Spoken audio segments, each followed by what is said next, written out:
시청자 여러분, 안녕하십니까? 9월 25일 수요일 JTBC 뉴스 아침엔 시작합니다.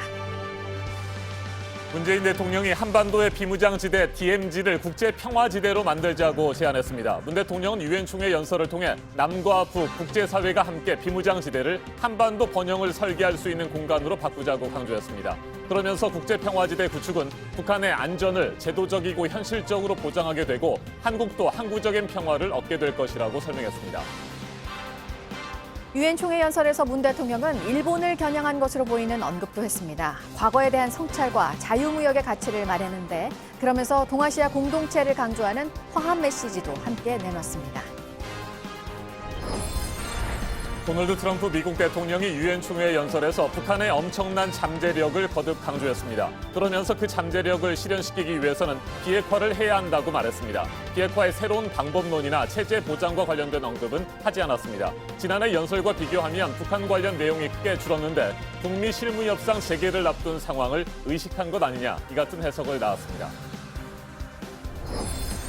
인천 강화군에서도 아프리카 돼지열병이 확인되면서 중점 관리 지역이 경기와 인천, 강원 전체로 확대됐습니다.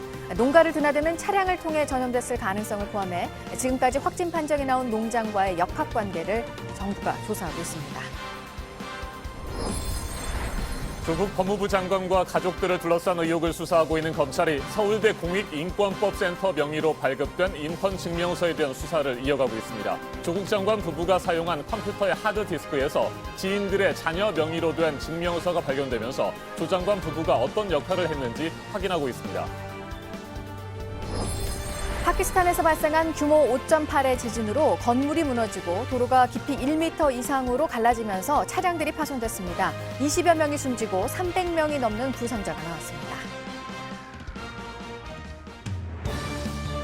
유엔 총회에 참석한 문재인 대통령이 한반도의 비무장지대 DMZ를 국제평화지대로 만들자고 제안했습니다. 남과 북, 국제사회가 함께 한반도 번영을 설계할 수 있는 공간으로 바꾸자고 강조했습니다. 그러면서 국제평화지대 구축은 북한의 안전을 제도적이고 현실적으로 보장하게 되고 한국도 항구적인 평화를 얻게 될 것이라고 설명했습니다. 네, 어제 한미 정상회담 자리에서 북한의 무력 행사를 하지 않겠다는 방침이 확인됐다는 것에 의미를 두는 평가들이 나왔었는데요. 비무장지대를 국제평화지대로 만들자는 이 제안도 북한이 요구하고 있는 안전보장에 도움이 될 것이라는 기대가 깔린 것으로 보입니다. 뉴욕에서 심수미 기자가 전해드리겠습니다. 지금 한반도는 총성 몇 발의 정세가 요동치던 과거와 분명하게 달라졌습니다. 문재인 대통령은 지난 1년 반 동안 일궈온 한반도 평화 프로세스의 성과를 우선 열거했습니다. 그러면서 유엔과 회원국들에게 한반도의 비무장지대 DMZ를 국제평화지대로 만들자고 제안했습니다. DMZ가 남북주재 유엔기구와 평화, 생태, 문화 관련 기구 활동의 중심지가 되도록 하자는 겁니다. 이 지역에 매설된 38만 발의 지뢰를 제거하려면 한국군 단독으로 15년이 걸린다며 유엔 지뢰 행동 조직 등 국제사회의 도움이 필요하다고도 말했습니다. 또 이 같은 평화지대는 북한의 안전을 제도적이고 현실적으로 보장하는 효과를 가져올 수 있다고 했습니다. 북한이 진정성을 가지고 비핵화를 실천해 나간다면 국제사회도 이에 상응하는 모습을 보여주어야 합니다. 남북 정상이 이미 합의한 바 있는 DMZ 평화지대화를 문 대통령이 유엔 총회에서 다시 언급한 건 북한에 대한 국제사회의 신뢰를 높이려는 포석으로 해석이 됩니다. 간디 기념 행사를 끝으로 모든 일정을 마친 문재인 대통령은 내일 오후 한국에 도착합니다. 뉴욕에서 JTBC 심수희입니다. 국제사회의 지지와 협력으로 칼이 쟁기로 바뀌는 기적이 한반도에서 일어나길 기대한다. 문재인 대통령은 이 같은 말로 17분 동안의 유엔 총회 연설을 마무리했습니다. 이번에는 뉴욕 유엔 본부를 연결해서 문 대통령의 평화지대 구상 배경 등에 대해 좀 더 자세하게 살펴보겠습니다. 안희근 기자, 문재인 대통령의 국제평화지대 구상 어떤 배경에서 나왔을까요? 문 대통령은 한마디로 북한의 안전을 제도적으로 또 현실적으로 보장하기 위한 방안이라고 설명했습니다. 동시에 우리나라도 항구적인 평화를 얻게 될 것이라고 했습니다. 임박한 북미 간 실무 협상에서 북한의 안전 보장이 핵심 과제가 됐는데 이를 실천하기 위한 과제를 선행적으로 제시한 겁니다. 네, 문재인 대통령은 한반도 문제를 풀기 위한 세 가지 원칙도 제시했잖아요. 상호 간 안전 보장도 이 중에 하나죠. 네, 세 가지 원칙은 한반도에서 두 번 다시 전쟁의 비극이 있어서는 안 된다는 전쟁 불용의 원칙. 한국은 북한의 안전을 보장하고 북한도 한국의 안전을 보장하길 원한다는 상호 간 안전 보장의 원칙. 서로 공동 번영을 위해 협력하는 게 진정한 평화라는 공동 번영의 원칙인데요. 상호 간 안전 보장 원칙의 취지를 설명하는 문 대통령의 발언 들어보겠습니다. 서로의 안전이 보장될 때 한반도 비핵화와 평화 체제를 빠르게 구축할 수 있습니다. 네, 안희근 기자. 국제평화지대 구상, 트럼프 대통령이 어제 북한에 무력을 행사하지 않는다는 원칙을 다시 확인한 것과도 일맥상통하는 부분이다. 이렇게 볼 수 있겠어요. 그렇습니다. 어제 한미 정상회담 이후 두 정상은 북한에 대해 무력을 행사하지 않는다는 기존의 공약을 재확인했다고 청와대 고위 관계자는 설명했는데요. 앞으로 진행될 북미 실무 협상에서 북한의 안전 보장을 의식한 발언인데 문 대통령은 이를 앞장서 실천하겠다는 의지를 이번 유엔 총회 기조연설을 통해 드러낸 겁니다. 네, 그런데 사실 비무장지대를 국제평화지대로 만들겠다는 것은 이번에 처음 나온 구상은 아닙니다. 그런데 지금 이 시점에서 문 대통령이 유엔 총회 기조연설에 담은 배경 어떻게 봐야 할까요? 네, 비핵화 협상은 진전될수록 북한은 영변 핵시설 폐기 등을 행동으로 보여줘야 하지만 미국은 북한의 안전 보장을 약속으로 제시하는 구조입니다. 북한이 연락사무소 개설이나 불가침 협정 등 구체적인 약속으로 보여달라고 미국을 압박하는 이유도 그런 배경에서입니다. 이런 상황에서 국제사회에서 북한의 안전을 보장하는 방안을 고민했고 그 결과 이번 연설 내용에 이 같은 국제평화지대와 구상을 담게 된 걸로 보입니다. 지금까지 뉴욕에서 전해드렸습니다. 문재인 대통령은 유엔 총회 연설에서 일본을 겨냥한 발언도 했습니다. 과거사 인식과 수출 규제를 애둘러 비판하면서 공존의 필요성을 강조했습니다. 이한주 기자가 보도합니다. 문재인 대통령은 먼저 자유무역의 중요성을 말했습니다. 일본의 수출 규제로 불거진 한일 갈등을 언급한 겁니다. 한일 양국만의 문제가 아니라 자유무역 질서에 역행하고 있다는 점을 강조했습니다. 공정한 무역의 가치를 굳게 지키며 협력할 때 우리는 더욱 발전해 나갈 수 있을 것입니다. 일본의 일방적인 수출 규제 등을 국제사회에 공론함으로써 지지와 협조를 구하기 위한 포석으로 풀이됩니다. 다만 일본을 직접 언급하지 않는 방법으로 발언 수위를 조절했습니다. 문 대통령은 또 올해가 임시정부 수립 100주년이라는 점을 강조했습니다. 과거사를 인정하는 자세가 필요하다고도 했습니다. 한일 갈등의 원인이 일본의 그릇된 과거사 인식이라는 점을 분명히 한 겁니다. 다만 일본과의 협력 가능성은 열어뒀습니다. 문 대통령은 이웃 국가들을 동반자로 생각한다며 협력을 통한 상생 번영의 공동체로 함께 가자고 말했습니다. JTBC 이한주입니다. 도널드 트럼프 미국 대통령이 유엔 총회 연설에서 북한의 엄청난 잠재력을 거듭 강조했습니다. 그러면서 그 잠재력을 실현시키기 위해서는 비핵화를 해야 한다고 말했습니다. 비핵화의 새로운 방법론이나 체제 보장과 관련된 언급은 하지 않았습니다. 지난해 연설과 비교하면 북한 관련 내용이 크게 줄었는데 북미 실무협상 재개를 앞둔 상황을 의식한 것 아니냐, 이 같은 해석을 나왔습니다. 뉴욕에서 임종주 특파원이 소식 전해왔습니다. 북한 관련 내용은 37분 가까이 이어진 연설 중간쯤 나왔습니다. For this same reason, we have pursued bold diplomacy on the Korean Peninsula. 이어 북한의 엄청난 잠재력을 언급했습니다. Told Kim Jong-un what I truly believe, that like Iran, his country is full of tremendous untapped potential. 그러면서 그런 가능성을 실현시키기 위해서는 비핵화를 해야 한다고 말했습니다. 밝은 미래상을 제시하며 가시적인 비핵화 조치를 촉구한 것입니다. 다만 체제 보장 관련 내용이나 리비아 방식을 비판하며 운을 띄웠던 새로운 방법론은 제시하지 않았습니다. 북한 관련 직접적인 언급도 지난해 연설에 비해 크게 짧아졌습니다. 자극적인 표현도 등장하지 않았습니다. 북미 실무협상 재개가 임박한 상황을 고려한 것이라는 해석이 뒤따랐습니다. 트럼프 대통령은 또 동맹국들이 방위비를 공정하게 분담해야 한다는 주장도 내세웠습니다. 그리고 미래는 세계주의자의 것이 아니라며 애국주의와 미국 우선주의 기조를 재확인했습니다. 뉴욕 유엔 본부에서 JTBC 임종주입니다. 인천 강화의 한 돼지 농장에서도 어제 아프리카 돼지열병 확진 판정이 나왔습니다. 지난 17일이죠. 경기도 파주에서 처음 발병한 이후 지금까지 연천, 김포를 포함해 5개 농장에서 돼지열병 발생이 공식 확인됐습니다. 방역당국은 48시간 동안 돼지를 다른 지역으로 옮길 수 없도록 했고 중점 관리 지역도 확대했습니다. 이수진 기자입니다. 어제 저녁 7시 40분쯤 인천 강화의 한 농장에서 아프리카 돼지열병 확진 판정이 나왔습니다. 한강 이남인 김포에서 그제 확진 판정이 나온 데 이어 이번에는 서민 강화도에서도 아프리카 돼지열병이 확인된 겁니다. 농림축산식품부는 다른 농장과의 역학관계를 조사하고 있습니다. 방역당국은 아프리카 돼지열병이 확산하고 있는 원인에 대해 다양한 가능성을 열어두고 있습니다.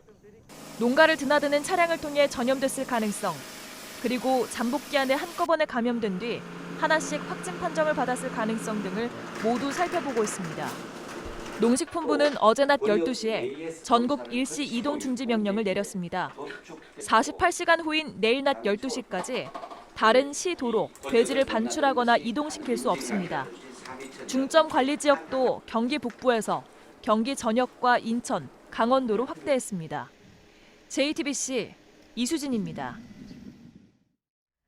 조국 법무부 장관 자녀 입시 의혹과 관련해서 지금 핵심으로 떠오르고 있는 게 서울대 인권법센터 인턴 증명서입니다. 앞서 조 장관은 이 증명서를 조 장관이 만들었다는 보도에 대해서 법적 대응을 예고하면서 목소리를 높이기도 했었는데요.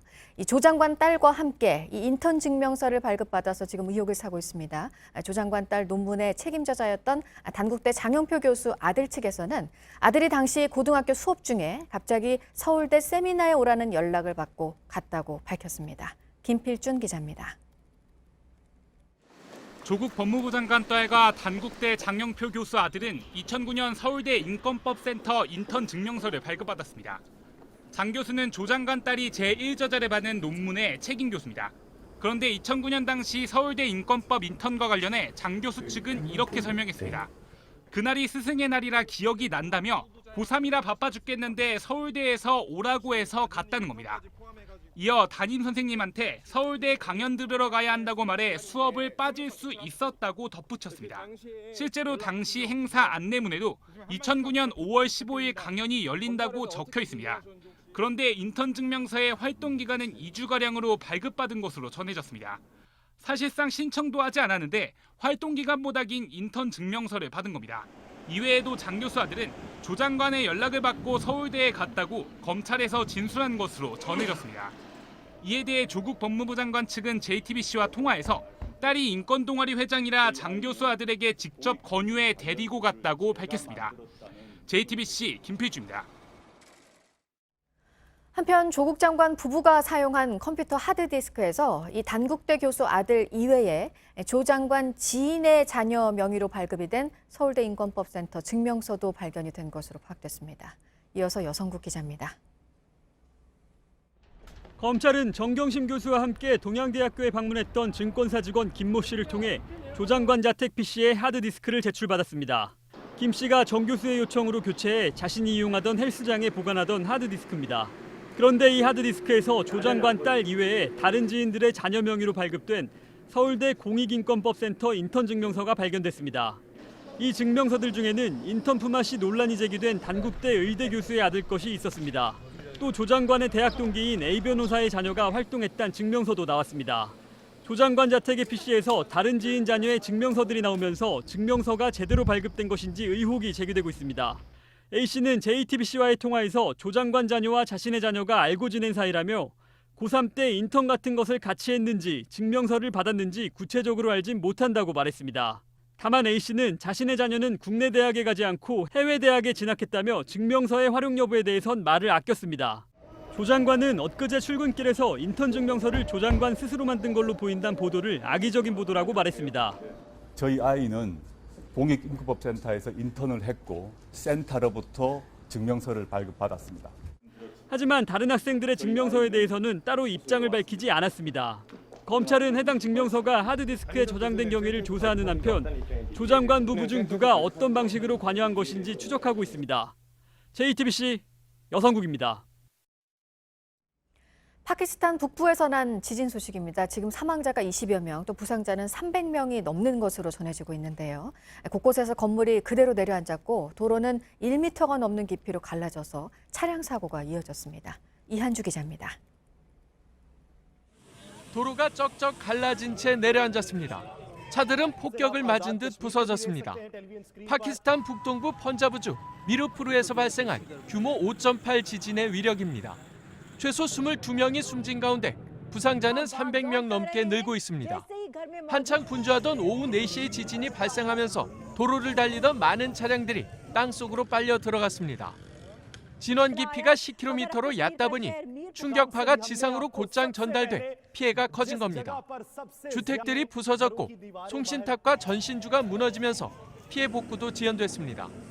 200명의 구조대가 급파된 가운데 구조 작업은 최소 일주일 이상 걸릴 것으로 보입니다. 파키스탄 정부는 트위터를 통해 임란 칸 총리가 지진 피해의 깊은 우려를 표명하고 모든 부처에 즉각적인 지원을 지시했다고 밝혔습니다. 파키스탄은 지난 2005년에도 카슈미르 지역에서 규모 7.6의 지진이 발생해 7만 5천여 명이 목숨을 잃었습니다. JTBC 이한주입니다. 네, 앞서 소식 전해드린 대로 유엔 총회에서 기조연설을 한 트럼프 미국 대통령, 미국 민주당이 탄핵 조사를 시작했다고 밝혔습니다. 유력 대선 경쟁자의 뒷조사를 요구했다는 의혹과 관련해서입니다. 보도국 연결하겠습니다. 안태훈 기자, 지금 미국 대선 전국을 흔들고 있는 사안이잖아요. 네, 그렇습니다. 일단 미국의 하원은 민주당이 장악하고 있는데요. 민주당 소속의 낸시 펠로시 하원 의장이 밝힌 내용입니다. 미 동부 시간으로 현지 시간으로 24일 트럼프 대통령 탄핵 여부에 대한 공식 조사를 시작했다라고 발표한 것입니다. 미국 하원을 장악한 민주당이 탄핵 절차에 사실상 돌입한 것이나 마찬가지입니다. 낸시 펠로시 의장은 그러면서 트럼프 대통령이 우크라이나 대통령과의 통화에서 헌법적 책무를 저버렸다라고 비판했습니다. 한편 트럼프 대통령은 뉴욕 현지 시간으로 24일 자신의 트위터 계정에 글을 올려서 당시 통화 녹취록을 공개하겠다라고 밝혔습니다. 편집되지 않은 녹취록을 내일 공개할 것을 승인했다라는 것입니다. 그러면서 이번 의혹은 마녀 사냥에 지나지 않는다라고 지적하기도 했습니다. 우크라이나 의혹은 트럼프 대통령이 지난 7월 젤렌스키 우크라이나 대통령과의 통화에서 미국의 군사 원조 중단 카드를 무기로 대선 경쟁자인 바이든과 그의 가족을 조사해달라고 압박했다라는 내용입니다. 네, 어제 한미 정상회담 자리에서 3차 북미 정상회담에 대한 두 정상의 공감이 있었습니다. 유엔 사무총장이 지지 입장을 밝혔네요. 네, 그렇습니다. 안토니오 구테우스 유엔 사무총장은 현지 시간으로 24일 유엔 총회에서 한반도 상황은 여전히 불확실하다며 3차 북미 회담을 위한 노력을 전적으로 지지한다라고 밝혔습니다. 또 미국과 중국을 겨냥해서는 우려의 목소리를 드러내기도 했습니다. 두 경제 대국이 두 개의 세계를 만들고 있다며 제로섬 전략을 펼치고 있다라고 꼬집은 것입니다. 그러면서 전 세계는 다극화된 세계를 유지해야 한다고 덧붙이기도 했습니다. 현지 언론들은 이에 대해서 자국 중심을 강조한 트럼프 대통령의 기조연설과 대조를 이룬다라고 평가하기도 했습니다. 네, 이 밖에 새로 들어온 소식들은 잠시 후 8시쯤에 다시 연결해서 전해드리도록 하겠습니다. 네, 지금까지 아침엔 지금 JTBC 안태훈입니다. 이번에는 오늘 아침 체크해봐야 할 뉴스들을 분야별로 살펴보겠습니다. 먼저 정치 분야입니다. 내년부터 적용되는 제11차 한미 방위비 분담금 1차 협상이 어제 서울에서 시작됐습니다. 오늘도 이틀째 협상이 진행되는데 양측의 입장 차가 적지 않은 것으로 전해졌습니다. 오늘 회의가 끝나면 다음 달에는 미국에서 2차 회의가 열릴 것으로 예상됩니다. 유엔 총회가 열리고 있는 미국 뉴욕에서 한국과 중국 외교장관 회담과 한국과 일본 외교장관 회담이 잇따라 열립니다. 현지 시간 25일 강경화 외교부 장관이 왕이 중국 외교부장과 만나고 26일에는 고노다로 전 외무상 후임으로 임명된 모테기 신임 일본 외무상과 만날 예정입니다. 크리스토퍼 레이 미국 FBI 국장이 한국을 방문해 윤석열 검찰총장과 민감용 경찰청장을 만났습니다. FBI 국장이 한국을 찾은 것은 20년 만입니다. 윤석열 총장과는 국제수사 공조에 대해 이야기했고 민감용 청장과는 테러와 사이버 범죄 대응 방안에 대해 논의했습니다. KT의 경영 고문 위촉 관련 의혹에 대해 수사를 이어가고 있는 경찰이 추가 압수수색에 나섰습니다. 분당 본사와 광화문 지사에 대해서였는데 핵심 참고인들에 대한 조사를 마무리한 경찰은 의혹의 정점에 있는 황창규 회장도 조만간 불러서 조사할 예정입니다. 경영난에 시달리고 있는 제주항공이 국내선 항공료를 올리기로 했습니다. 평균 7.5% 인상이고 다음 달 14일부터입니다. 제주도민 할인 혜택은 늘렸습니다. 민간 택지 분양가 상한제 시행 전에 시장에 나온 강남 아파트. 삼성동의 레미안 라클렛이 1순위 청약 경쟁률이 세 자릿수를 기록했습니다. 110여 가구 모집에 10,000명이 넘게 신청을 해서 115대 1이었습니다. 계속해서 사회분야 뉴스입니다. 어제 오후 청주에서 치매 증세가 있는 80대 노인이 실종됐다는 신고가 접수돼 경찰이 수색에 나섰습니다. 전날 집을 나간 뒤 돌아오지 않는다고 가족이 실종 신고를 했는데 경찰이 인력 60명을 투입해 집 인근을 수색했지만 아직까지 찾지 못하고 있습니다. 20대 여성 경찰관에게 성희롱 사진과 문자를 보낸 50대 상주시청 공무원이 경찰에 입건됐습니다. 평소 업무 관계로 알고 지내던 사이인데 성적 수치심을 느낀 여성 경찰관이 고소를 해서 사건이 알려지게 됐습니다. 1970년대 지어진 서울 가락동의 옛 성동구치소 시설이 내년 철거를 앞두고 40년 만에 일반에 공개됩니다. 이번 주 토요일인 오는 28일 단 하루 동안 수감동과 감시탑, 운동장 등의 시설을 돌아볼 수 있습니다. 철거된 뒤에는 아파트와 업무시설 등으로 새롭게 바뀝니다. 3.1운동과 대한민국 임시정부 수립 100주년을 기념해 예술의 전당이 연 음악회에서 친일파 음악가들의 노래가 대거 등장해서 지금 논란이 되고 있는데요. 예술의 전당 측이 관련 지적들을 인정하고 프로그램 구성 등에서 앞으로 세심한 신경을 쓰겠다며 사과를 했습니다. 지난해 충남 태안발전소에서 숨진 고 김용균 씨 사망 사건 이후 시민대책위원회가 2달여 동안 한 활동들을 엮은 책이 나왔습니다. 어제 북콘서트가 있었는데 김용균 씨의 어머니는 다음 달 김용균 재단을 출범한다고 밝혔습니다. 한국 영화계의 큰별 고 신성일 씨를 추모하는 영화음악제가 오늘 대구에서 있습니다. 맨발의 청춘, 동백아가씨 등 고인이 출연해서 인기를 끌었던 영화 음악이 연주가 됩니다. 네, 삼성바이오로직스 분식회계 의혹에 대한 검찰 수사가 다시 본격화되고 있는 상황입니다. 오늘 재판도 있는데요. 검찰 수사 대응책을 논의하면서 증거인멸을 지시한 혐의를 받고 있는 삼성 임원들의 첫 재판이 오늘 열립니다.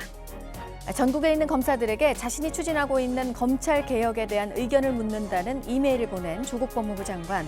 의정부지검에 이어서 오늘은 대전지검 천안지청을 찾습니다. 지난해 야근을 마치고 집으로 가다가 갑자기 쓰러져 숨진 검사가 근무를 하던 곳입니다.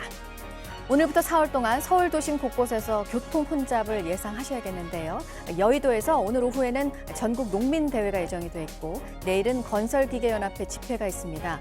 모레는 민주노총이 집회 뒤에 종로와 세종대로 광화문을 경유하는 행진을 합니다.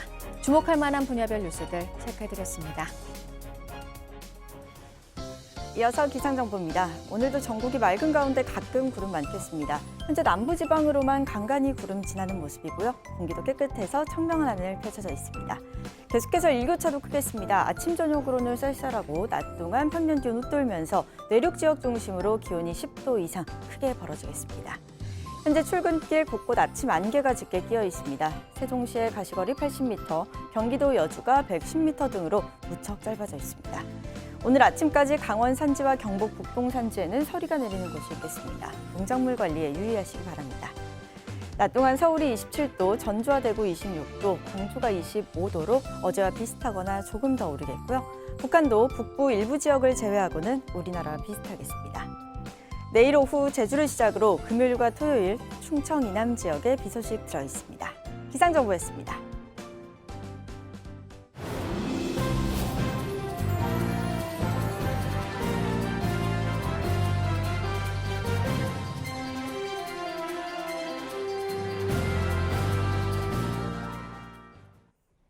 상습 도박과 환치기 혐의를 받고 있는 가수 승리를 경찰이 어제 다시 불러서 조사했습니다. 8시간 넘게 조사가 이루어졌는데 경찰은 승리의 환치기 혐의를 입증하는 데 집중한 것으로 보입니다. 경찰은 조만간 양현석 YG 엔터테인먼트 전 대표 프로듀서도 다시 불러서 조사할 예정입니다. 이수진 기자입니다. 빠른 걸음으로 취재진을 피해갑니다. 질문엔 아무 답변도 하지 않았습니다. 환치기로 도박 자금 마련하신 거 아니세요?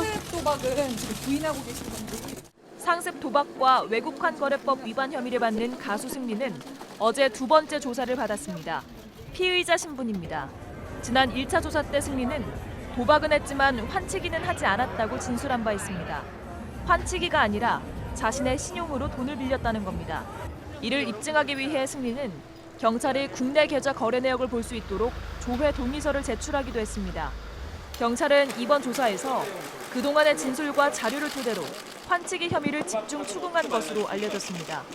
환치기 혐의가 드러날 경우 상습 도박보다 더 강한 처벌이 내려집니다. 8시간 넘는 조사를 마친 승리는 어제 저녁 7시 반쯤 귀가했습니다. 경찰은 같은 혐의를 받는 양현석 YG 엔터테인먼트 전 대표 프로듀서도 이르면 내일 소환할 예정입니다. JTBC 이수진입니다. 골관절염 유전자 치료제 인보사의 품목 허가 취소 처분을 잠정 중단해달라는 호롱 생명과학의 요청을 2심 법원도 받아들이지 않았습니다. 형질 전환세포가 담긴 인보사는 2017년 국내 첫 유전자 치료제로 식품의약품안전처의 허가를 받았습니다. 그러나 이 형질 전환세포가 연골세포가 아니라 종양을 유발할 가능성이 있는 신장세포인 것으로 드러나 식약처가 품목 허가를 취소했습니다. 초등학생 1명을 집단 폭행한 혐의를 받는 여중생 7명에 대해 교육당국이 징계 논의에 들어가기로 했습니다. 경기도 교육청은 이번 사건에 가담한 7명이 속한 각 지역 교육당국과 함께 이들의 징계 수위를 결정하는 학교폭력대책자치위원회, 일명 학폭위 개최를 논의하기로 했다고 밝혔습니다. 가해자 7명은 지난 21일 오후 6시쯤 수원의 한 노래방에서 메신저를 통해 알게 된 초등학생 B양을 주먹 등으로 때려 다치게 한 혐의를 받고 있습니다. 한편 06년생 집단 폭행 사건이란 제목으로 지난 23일에 게시된 청와대 국민청원은 하루 만에 20만 명 이상의 동의를 받아 청와대 공식 답변 요건을 채웠습니다. 경기도 화성 연쇄 살인 사건 직전 화성에서 발생한 또 다른 연쇄 성폭행 사건에 대해 경찰이 조사에 나섰습니다. 특히 1차 사건 피해자가 발견된 1986년 9월 15일 이전인 같은 해 2월부터 7월 중순까지 당시 화성군 태안읍 일대에서 발생한 7건의 연쇄 성폭행 사건에 경찰은 주목하고 있습니다. 오윤성 순천향대 경찰 행정학과 교수는 2011년 논문에서 이 연쇄 성폭행 사건을 분석하면서 화성 사건과 연관이 있을 가능성을 제기한 바 있습니다. 경찰은 연쇄 성폭행 사건은 물론 당시 범죄가 이뤄졌지만 범인이 잡히지 않은 다른 사건들이 있는지도 폭넓게 기록을 검토하고 있다고 설명했습니다. 정치 사회적으로 논란이 뜨거운 이슈에 대해 다양한 목소리를 들어보는 맞짱 토론 시간입니다. 오늘은 현직 법무부 장관 자택을 11시간에 걸쳐 압수수색한 검찰의 수사와 정치권에서 불고 있는 후폭풍을 중심으로 토론 진행하겠습니다. 먼저 출연자들을 소개해드립니다. 제 오른쪽입니다. 이재정 더불어민주당 대변인 나오셨습니다. 네, 안녕하세요. 네, 안녕하십니까? 네. 그리고 제 왼쪽입니다. 김연아 자유한국당 원내 대변인입니다. 네, 안녕하십니까? 네, 어서 오십시오. 네. 지난 23일에 진행된 조국 법무부 장관 자택 압수수색을 놓고 정치권이 강하게 대립하고 있습니다. 현직 법무부 장관 자택 압수수색은 사상 초유의 일이기 때문입니다. 이 같은 상황에서 내일부터는 국회 대정부 질문이 시작됩니다. 사실상 제2의 조국 장관 청문회가 될 것이라는 예상이 나옵니다. 자, 그럼 본격적인 토론에 앞서서 먼저 두 분께 우리 시간 오늘 새벽에 진행된 문재인 대통령의 유엔 총회 연설 관련 질문을 짧게 하나 드리도록 하겠습니다. 문재인 대통령, 한반도의 비무장지대 DMZ를 국제평화지대로 만들자 이렇게 제안을 했습니다. 남과 북 그리고 국제사회가 함께 비무장지대를 한반도 번영을 설계할 수 있는 공간으로 바꾸자고 강조를 했는데 이에 대해서 어떤 생각이신지 먼저 오늘은 김연아 대변인부터 말씀을 들어볼까요? 네. 네, 이제 문재인 대통령이 문재인 정부가 출범하고 난 이후에 제일 공허하게 들리는 단어 중에 하나가 평화입니다. 사실은 이제 유엔이라고 하면은 가장 관심을 많이 쏟고 있는 게 북한의 핵과 인권 문제라고 생각이 되는데요. 역시 이번에도 대통령의 연설문에 북한의 인권과 핵 문제는 전혀 언급이 되지 않았습니다. 그러면서 비무장지대에 대한 평화를 얘기하셨죠. 근데 지금 이제 2년 반이 넘도록 우리가 계속 김정은과 트럼프가 만나고 문 대통령이 또 만나시고 사진을 찍고 하시면서 여러 가지 평화를 선언했지만 여전히 북한은 우리를 향해서 미사일을 쏘고 있습니다. 지금 유엔 안보리 위반이라고 하는 지적이 곳곳에서 나오고 있는데 네. 우리는 남북 군사합의 위반이 아니라고 얘기를 하면서 사실은 글로벌리 북한에 대해서 우리가 안보와 관련된 제재를 오히려 9.19 군사합의가 북한에게 면피를 주는 게 아닌가라는 생각이 들면서 저는 좀 아쉽다는 생각이 들었고 더 이상 대통령의 평화가 양치기 소년이 외치는 그런 공허한 평화가 아니기를 기대해 보는데 후속 조치가 어떻게 나오는지 좀 기다려 보겠습니다. 근데 좀 한 가지 안타까운 건 뭐냐면 국제적인 외톨이 북한의 김정은을 국제사회로 계속 끌어들이고 트럼프와 만나게 해주면서 우리가 결국 얻은 것은 방위비 분담과 무기 구입에 대한 비용 청구서가 아닌가라는 생각이 들어서 좀 안타깝고 실망스러운 부분이 있습니다. 알겠습니다. 이재정 대변인은 오늘 연설 어떻게 보셨습니까? 예, 공허한 평화라고 말씀하셨는데 박근혜 정부 말기부터 이어온 전쟁 위기의 공포에서 우리가 더 이상 전쟁이란 말을 입에 올리지 않아도 되고 이런 뉴스에서조차도 전쟁 위기라는 말을 하지 않아도 되는 것만 해도 그것이 평화입니다. 평화는 과정이거든요. 저는 DMZ 유네스코 세계유산 등재 추진이나 평화협력지구를 국제적으로 지정을 하자고 했던 부분은 9.19 군사합의를 통해서 저희가 무력 적대적 도발 행위를 중단하고 비행금지구를 설정함으로 인해서 군사적 긴장을 완화시킨 그 연장선에서 국제사회의 평화를 위한 노력들을 강구할 수 있는 평화를 위한 지대를 만든다는 것 자체는 또 다른 9.19 합의 이후의 효과를 국제적으로 약속받는 제안이 아닌가 생각하고요. 특히 전쟁 불용 북한의 안전보장 그리고 물론 남한의 안전보장을 포함한 거죠. 우리나라의 안전보장까지 포함해서 공동 번영 이 세 가지를 유엔과 회원국에 설명했다는 내용은 저는 안에서 많은 것들을 함축하고 있다고 봅니다. 북한 안전보장의 지점들은요. 바로 북한이 그토록 요구했던 하노이 회담 이후에 플러스 알파에 대한 미국의 또 다른 제안이 들어갈 것으로 보이고 한미 정상회담의 결과로서 나름의 조율이 있었던 것이 아닌가라는 생각을 하게 만들고요.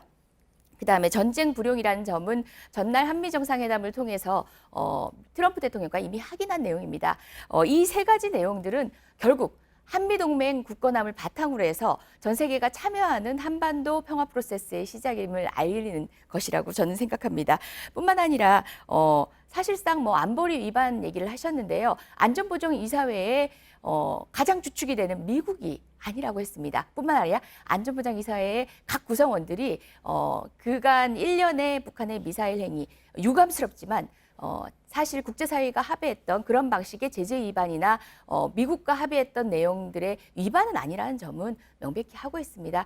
그 부분을 가지고 괜히 긴장을 촉발하기 위한 오해는 하지 않았으면 좋겠다는 생각입니다. 네, 한반도 문제, 북한 문제 얘기가 어차피 나왔으니까 짧게 한 번씩만 다시 의견을 듣는 시간을 좀 가져볼까요? 혹시 반론 있으시면 한 30초 정도로 정리를 좀 해주십시오. 예, 지금 계속 이재정 대변인이 강조하시는 북한의 체제 인정, 안정 이런 얘기를 계속 나오면서 저는 이제 또 한 번의 그 옛날의 단어가 생각이 납니다. 문재인 대통령이 국제사회에 나가서 누구를 대변하는가.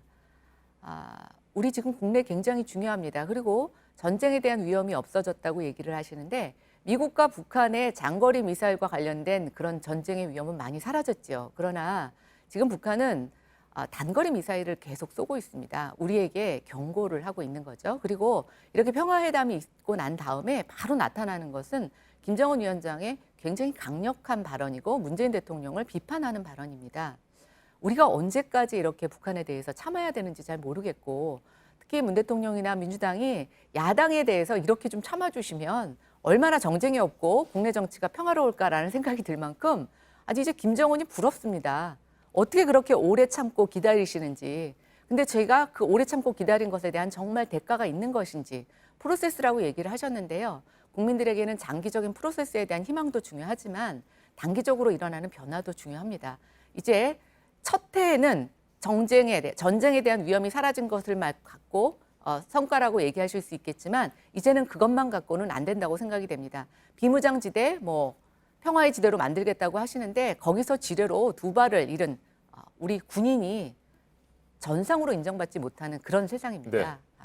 저는 무엇이 정말 평화인지 대통령께서 다시 한번 고려해 주시기를 부탁드립니다. 네, 이재정 대변인께서도 반론을 하셔야 될 것 같습니다. 예, 그 자유한국당이 정권을 가지고 있다가 남겨준 것이 무엇이었냐면은 미국에서 북한의 선제 공격을 고려한다는 결과물이었습니다. 미국이란 나라 녹록한 나라 아닙니다. 그 나라가 북한을 선제 공격할 수 있다. 다시 말해서 한반도를 전쟁터로 만들 수 있다라는 이야기를 했다가 한반도에서 이제 전쟁은 안 된다라는 이야기를 할 수 있는 그 변화. 아무나 가져올 수 있는 게 아닙니다. 아까 방위비 분담금 이야기하시고요. 단거리 미사일을 통해서 장거리 미사일, 다시 말해서 미 대륙을 향한 위험은 감소했지만 또 다른 전쟁의 위협이 있다고 하셨는데요. 이거는 국제의 어떤 군사 지형에 대한 몰이에 의해서 비롯된다고 봅니다. 궁극적으로 방위비 분담금 문제라든지 등은 미 패권의 또 다른 세계의 지배 전략이 바뀐 것에 기인한 겁니다. 미국의 전략 변경에 기인한 것이지 이것을 단선적인 남북 관계에서 바라보는 것은 국제 지형에 대한 역시 이해 부족에서 기인한다고 보고요. 전체적으로 북한을 서운하게 한다. 실질적으로 북한으로부터 모진 소리를 감내하고 있다. 왜냐고요?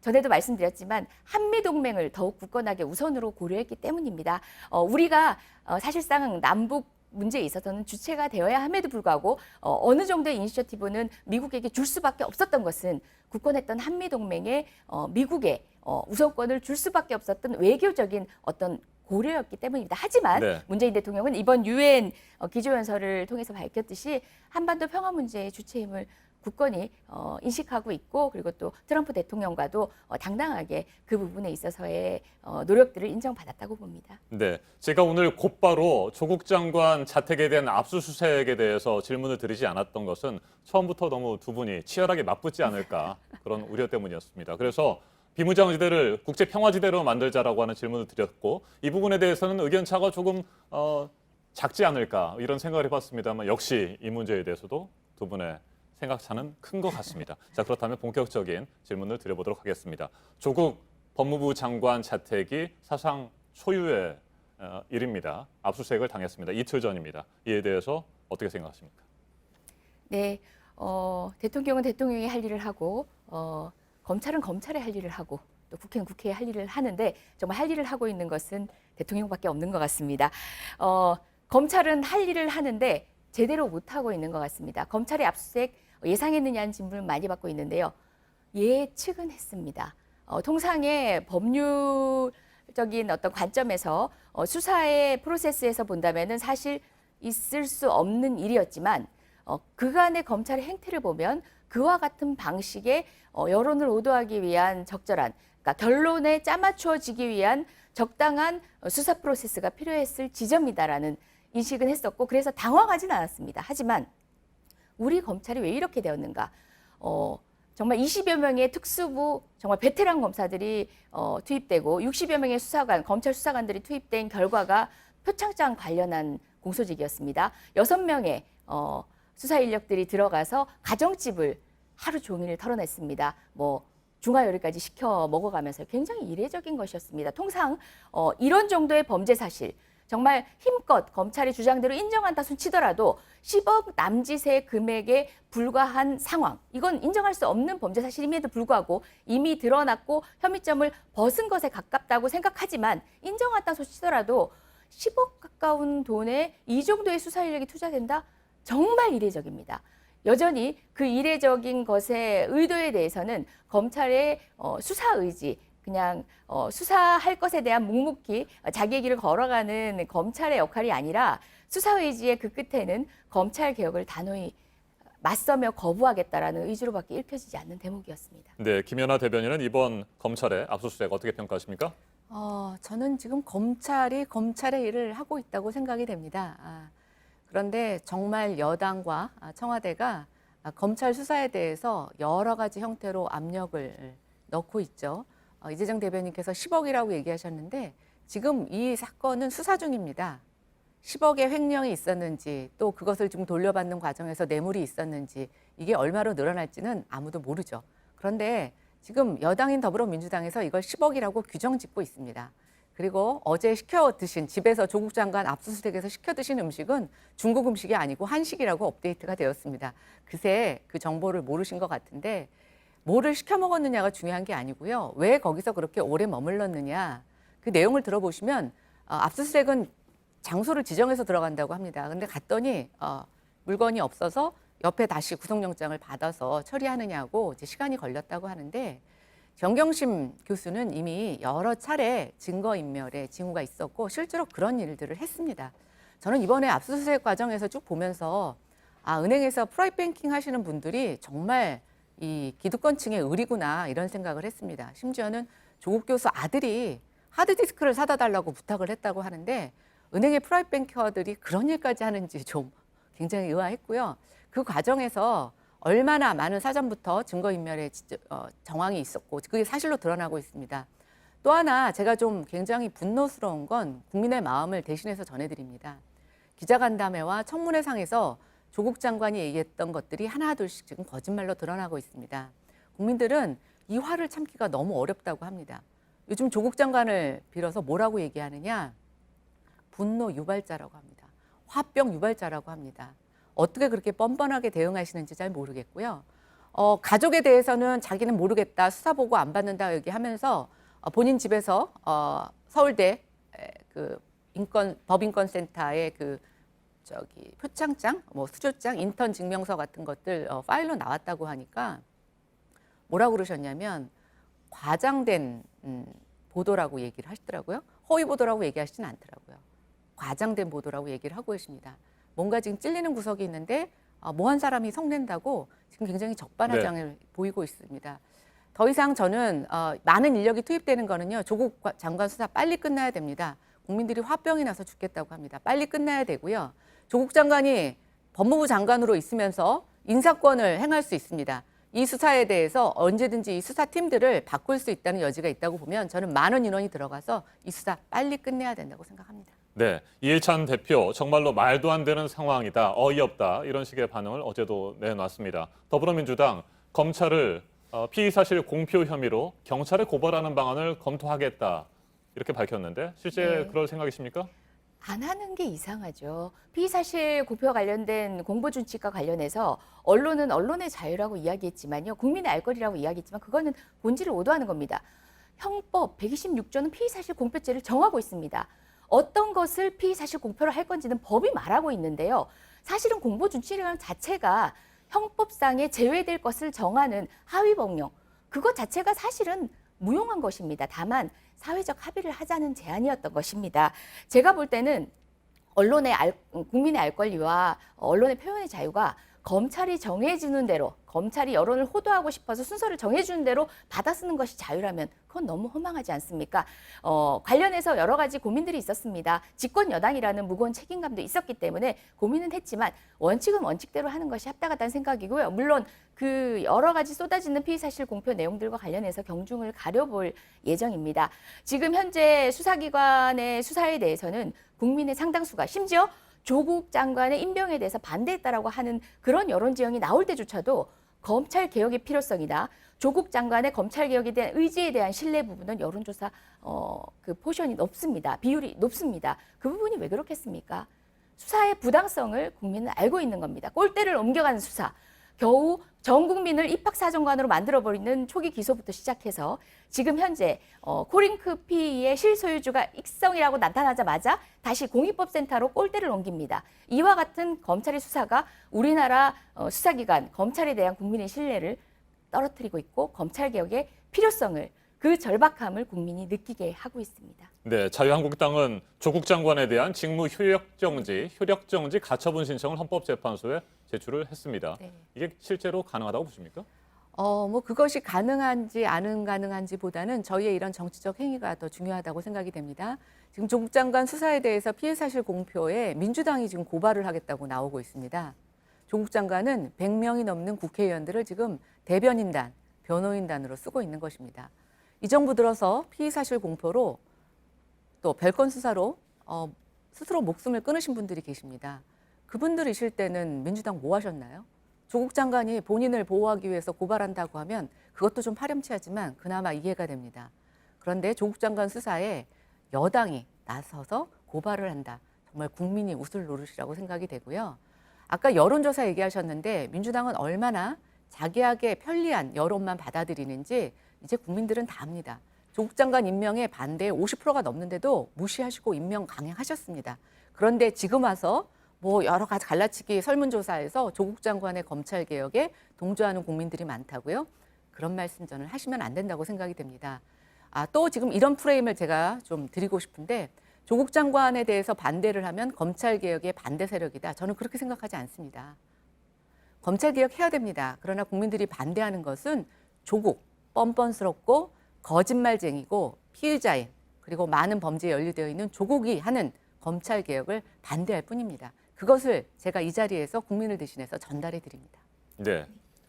조국 장관과 가족들에 대한 검찰 수사와 관련해서 반론과 재반론 하실 수 있는 기회를 한 번씩 더 드려보도록 하겠습니다. 예, 직무정지 가처분 이야기를 하셨으니까 얘기하는데요. 이제 그 부분도 짧게 지적을 해야 될 것 같습니다. 스스로 고백을 하신 것 같습니다. 정치적 행위를 하셨어요. 그건 법적 행위거든요. 안 될 거 알면서 하신 거죠. 기왕에 판례가 있습니다.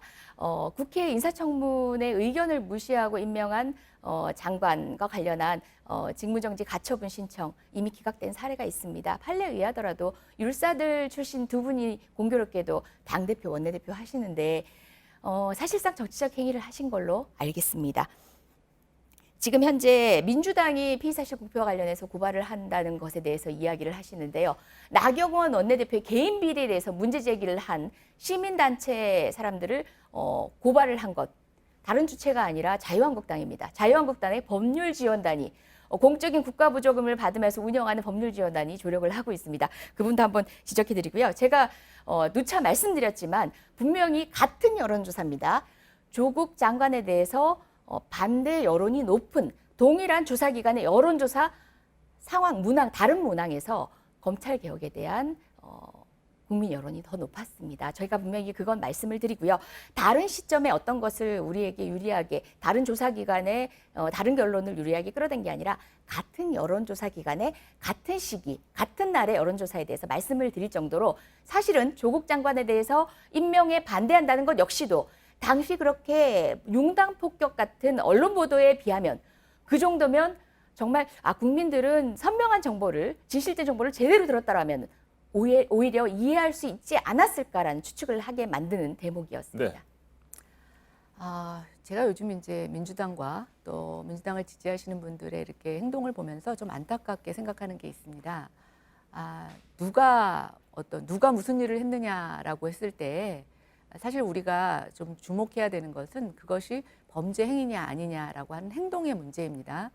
조국 장관과 그 부인, 그 자녀들이 지금 저는 이런 일이 있을 수 있을까 싶을 정도로 가족이 다 연루돼서 저는 사실은 입시 사기와 같은 일을 지금 하고 있습니다. 전 국민을 입시 사정관으로 만드는 것은 정말 이 사건 하나로 다 드러났다고 저는 보여지는데요. 그것이 문재인 정부와 개혁을 같이 하려고 했던 조국이라는 사람이 하게 되면 다 눈 감아줘야 되고 이해해야 되고 기사는 다 거짓이고 과잉이고 저는 그렇게 봐서는 안 된다고 생각합니다. 그가 한 행동에 대해서는 지금 검찰 수사로 결과를 기다리면 됩니다. 그런데 그 행동이 조국이라는 사람이기 때문에 우리가 다 눈 감아주고 참아줘야 되고 검찰에 대한 개혁을 반대하는 세력들의 저항이라고 생각하시는 건 전 아니라고 생각이 됩니다. 지금 많은 386 세대들에 대한 회의와 실망 이런 것들이 연이어 나타나고 있습니다. 많은 분들이 민주화에 대한 그들에 대한 부채의식이 있다고 얘기하는데 요즘은 역부채가 있다고 얘기하시더라고요. 그동안에 많이 누린 것들 이제는 사회에서 다시 환원해라. 너희들이 그렇게 하는 것 자체가 얼마나 뻔뻔스러운 것인가. 국민들의 그런 마음도 좀 이해해 주셨으면 합니다. 알겠습니다. 여기까지 듣고요. 제가 맨 처음에 김연아 대변인에게 질문을 드렸기 때문에 이와 관련된 발언의 기회를 한 번 더 드리고 제가 두 분에게 마지막 질문을 드리도록 하겠습니다. 네, 386 세대를 변명하고 싶은 생각은 없습니다. 하지만 흔히 그 시대의 과제를 짊어지고 왔던 그들에게는 부채라는 이야기를 하고 또는 그들에게 역부채를 이야기할 수 있는 사람은 시대의 정신에 동일하게 공유했던 사람이 할 수 있는 얘기였습니다. 저는 당시 386 세대가 그 시대를 고민했을 때 시대를 외면하고 자신의 출세를 위해서 또는 그럴 수밖에 없는 사정은 개별적으로 이해를 해드리면 다만은 그렇게 살아왔던 분이 현재의 기득권에 충분히 누리는 그런 상황에도 불구하고 386 당신들은 그렇게 하지 않았어야지라고 얘기하는 것은 좀 모순적이라고 보고요. 저는 무엇보다 이번 사건을 통해서 드러난 모순점들을 우리가 점검하는 일이 더 중요하다고 생각하고요. 그러니까요. 대통령이 할 일을 하시는 것처럼 국회도 할 일을 해야죠. 유치원 3법 비롯해서 뭐 사립학교법, 기타 여러 가지 교육 관련 제도들과 관련된 논의 외면하고 있는 거 지금 자유한국당 아니십니까? 조국에 매몰되지 않으셨으면 좋겠습니다. 알겠습니다. 정치 분야를 시작으로 내일부터 대정부 질문이 진행이 됩니다. 양 당에서는 어떤 전략으로 내일부터 시작되는 대정부 질문에 임할 계획인지 듣도록 하겠습니다. 김연아 대변인. 예, 뭐 야당에게 있어서 대정부 질문 굉장히 중요하고 국감도 중요합니다. 그런데 저희로서는 증인을 한 명밖에 못 부른 조국 청문회가 있었고 또 조국 장관이 남긴 교육의 과제, 또 사모펀드와 관련된 금융 과제들 많습니다. 국감을 통해서 그런 미진했던 분들 많이 보충하고 또 저부터도 조국방지법 여러 가지 지금 내놓고 있는데요. 사모펀드를 공직자 재산 신고해서 사모펀드도 같이 제한할 수 있도록 하는 것들, 지금 조국 장관님 피의 사실 법에서도 못하게 하고 있는데 국민의 알 권리를 차원에서 했던 것들 또 뭐 준칙 바꿔서 하신다고 하는데 장관이 그렇게 시행령 마음대로 못 고치게끔 하는 그런 법도 만들고 있습니다. 저희는 국회에서 지금 많은 국민들을 대신해서 싸울 것입니다. 그리고 아까 말씀드린 것처럼 이 땅에 많은 사람들이 산업화 과정에서 여러 가지 희생과 노력을 통해서 살아왔고 그 노력은 민주화 운동을 했다고 해서 안 했다고 해서 저는 폄하돼서는 안 된다고 생각이 됩니다. 우리가 전쟁을 이기고 지금까지 잘 살아왔던 것은 모든 국민의 노력과 인내입니다. 그런 것들 갖고 국민들 편가르기 안 하셨으면 저는 그런 부탁드립니다. 네, 자유한국당의 공격이 거셀 것으로 예상이 되는데 이재정 대변인, 더불어민주당 어떤 전략으로 임할 계획입니까? 예, 먼저 한 가지만 말씀드리면 피의 사실 공표 관련된 수사 준칙의 점검이 이루어졌던 건 지난 5월부터였습니다. 박상기 법무장관 당시부터인데요. 왜 시작됐냐고요? 바로 김성태 의원의 문제 제기부터 시작했습니다. 어떤 여당에 유리한 지역에서부터 시작된 논의가 아니라는 점 명백하게 지적하고 싶고요. 20대 국회 이제 몇 달 남지 않았습니다. 20대 국회의원이시잖아요. 우리가 받아 안을 초라한 성적표가 예상이 돼서 전 잠이 안 옵니다. 조국이 문제일 수도 있습니다. 야당으로서는 충분히 문제 제기할 수 있습니다. 조국 장관 소관 상임위에서 불러서 문제를 지적하시면 됩니다. 인사청문회 다시 하면서 20대 국회 정기국회 마지막 남은 정기국회 개혁 법안들이 산적한 이 국회를 그런 방식으로 소모하지 않으셨으면 좋겠습니다. 4차 산업혁명 시대에 개인정보보호법 개정을 통해서 EU와의 교역 너무 절실합니다. 소방관 국가직화 너무 절실합니다. 과거사법을 통해서 그간 눈물 흘렸던 그분들의 세월 돌아가시기 전에 풀어드려야 합니다. 여러 가지 산적한 현안들에 대한 논의도 함께 하실 수 있었으면 좋겠습니다. 안 하실 거죠? 네. 여야의 충돌이 예상되는 대정부 질문 내일부터 시작됩니다. 시청자 여러분과 함께 잘 지켜볼 필요가 있어 보입니다. 오늘 토론 여기서 마무리하도록 하겠습니다. 맞짱 토론 이재정 더불어민주당 대변인, 김연아 자유한국당 원내대변인과 함께했습니다. 두 분 토론 잘 들었습니다. 네, 감사합니다. 감사합니다.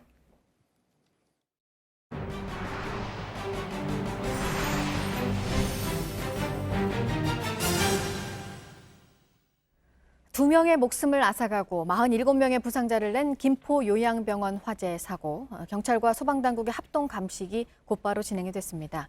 병상에 누워서 지내는 고령 환자들이 대부분인 곳이었습니다. 불이 나고 스프링클러는 작동을 하지 않았습니다. 불이 났을 때는 안전검사를 하면서 전력 공급을 차단한 상태였고 수동으로 조작을 하려 했던 산소 공급 장치에 대한 정밀 감식이 이제 진행이 될 예정입니다. 오선민 기자입니다. 환자들이 창문 밖으로 팔을 뻗어 애타게 구조 신호를 보냅니다. 소방대원이 창문을 깨 갇힌 연기를 빼내고 환자를 구조합니다. 운전이 갑자기 확 됐었어요. 빨리 나가자고 해갖고 나가는데 4층에 연기가 꽉 차 있는 거예요. 휠체어와 침대에 환자들을 태워 쉴 새 없이 주차장 비탈을 내려옵니다. 뉴스를 보고 달려온 보호자들은 환자가 이송된 병원을 몰라 마음을 졸였습니다. 뭐 터지셨어요? 아니, 아까 여쭤보니까 아직도 모른대요. 어제 오전 9시쯤 경기 김포시 풍무동의 한 요양병원에서 불이 났습니다. 불은 1시간 만에 꺼졌지만 입원 환자 132명 중 2명이 숨지고 47명이 다쳤습니다. 요양병원은 5층짜리 건물 중 4층 전체를 쓰고 있었습니다. 불은 4층 보일러실에서 시작됐습니다. 사망자 2명은 이곳에서 20m도 채 떨어지지 않은 집중치료실에서 발견됐습니다. 안전 검사를 위해 건물의 전력이 차단된 상태였습니다. 병원 측이 보일러실에 있던 산소 공급기를 수동으로 조작하다 불이 난 것으로 추정됩니다. 농연으로 인한 망자가 발생한 건지 산소 공급이 끊겨서 사망한 건지는 판단을 내릴 수는 없지만 화재 당시 비상벨은 울렸지만 스프링클러는 작동하지 않았습니다. 경찰은 어제 오후 국과수와 함께 현장을 감식했습니다. JTBC 오선민입니다. 삼성바이오 분식 회계를 넘어서 이재용 부회장 승계 작업까지 본격적으로 들여다보기 시작한 검찰 수사 소식입니다. 국민연금공단, 삼성물산뿐만 아니라 용인시청과 관할구청까지도 검찰이 압수수색을 한 것으로 확인이 됐는데요. 에버랜드 땅과 관련해서였습니다. 공시지가가 제대로 평가가 된 건지 검찰이 파악을 하고 있는데 이게 어떻게 연결이 되는 건지 백종훈 기자가 전해드리겠습니다. 검찰은 삼성금융계열사뿐만 아니라 용인시청을 압수수색했습니다. 또 용인시 안에 있는 처인구청도 압수수색한 것으로 확인됐습니다. 용인시청과 처인구청 일대의 에버랜드 공시지가 자료를 살펴보기 위해서입니다. 검찰은 2015년 삼성물산과 제일모직이 합병하기 전 제일모직이 갖고 있던 에버랜드 땅 가격이 높게 평가된 건 아닌지 의심하고 있습니다. 같은 해 용인 에버랜드 부지 중 가격 산정의 기준인 표준지의 공시지가가 전년 대비 최대 370% 올랐기 때문입니다. 당시 전국 표준지 공시지가는 평균 4.1% 오르는 데 그쳤습니다. 에버랜드 땅값이 높게 산정돼 이 땅을 가진 제일모직의 가치가 부풀려졌을 수 있다는 겁니다. 실제로 삼성그룹은 삼성물산과 제일모직을 합병할 때 제일모직 한 주가 삼성물산 한 주보다 3배가량 비싼 걸로 계산했습니다. 이재용 삼성전자 부회장이 제일모직 지분만 갖고 있어 이 부회장에게 유리하게 합병 비율이 정해진 게 아닌지 검찰은 의심하고 있습니다. 검찰은 또 국민연금공단 전산센터를 이틀 연속 압수수색해 삼성물산 합병 때 국민연금의 의사결정 과정이 어땠는지 조사하고 있습니다. JTBC 백종훈입니다. 오늘의 핵심 뉴스들을 정리해드리는 아침엔 주요 뉴스입니다. 문재인 대통령이 한반도의 비무장지대 DMZ를 국제평화지대로 만들자고 제안했습니다. 문 대통령은 유엔 총회 연설을 통해 남과 북, 국제사회가 함께 비무장지대를 한반도 번영을 설계할 수 있는 공간으로 바꾸자고 강조했습니다. 그러면서 국제평화지대 구축은 북한의 안전을 제도적이고 현실적으로 보장하게 되고 한국도 항구적인 평화를 얻게 될 것이라고 설명했습니다. 문 대통령은 일본을 겨냥한 것으로 보이는 말도 했습니다. 과거에 대한 성찰과 자유무역의 가치를 말했습니다. 그러면서도 동아시아 공동체를 강조하는 메시지를 함께 내놨습니다.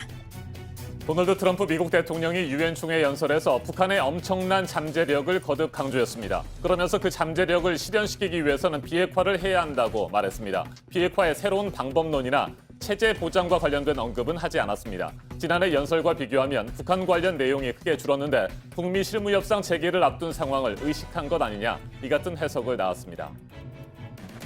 국내에서 5번째로 인천 강화군에서도 아프리카 돼지열병이 확인되면서 경기와 강원, 인천 전체로 중점 관리 지역이 확대가 됐습니다.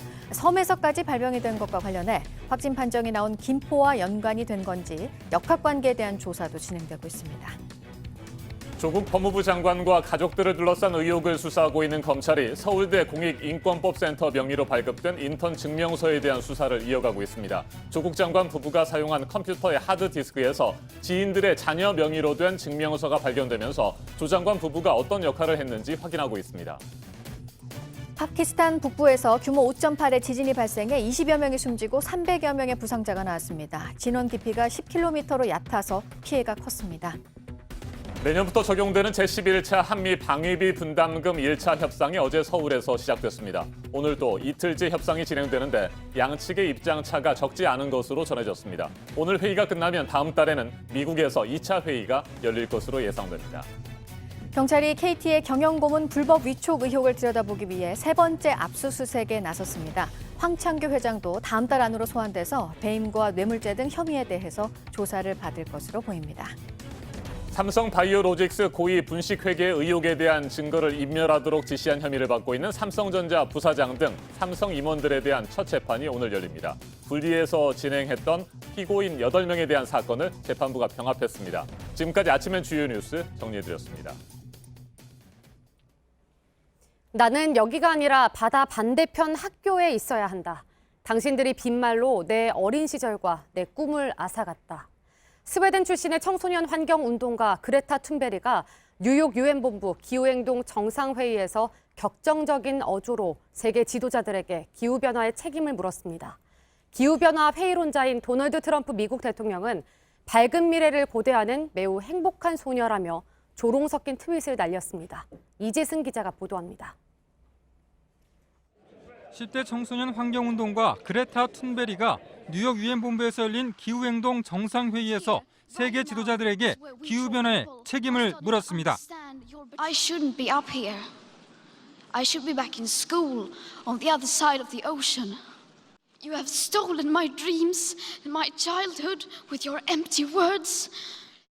툰베리는 자신과 만난 지도자들이 다들 젊은이의 이야기를 듣고 있으며 유급성을 이해한다고 했지만 그 말을 믿지 않는다고 했습니다.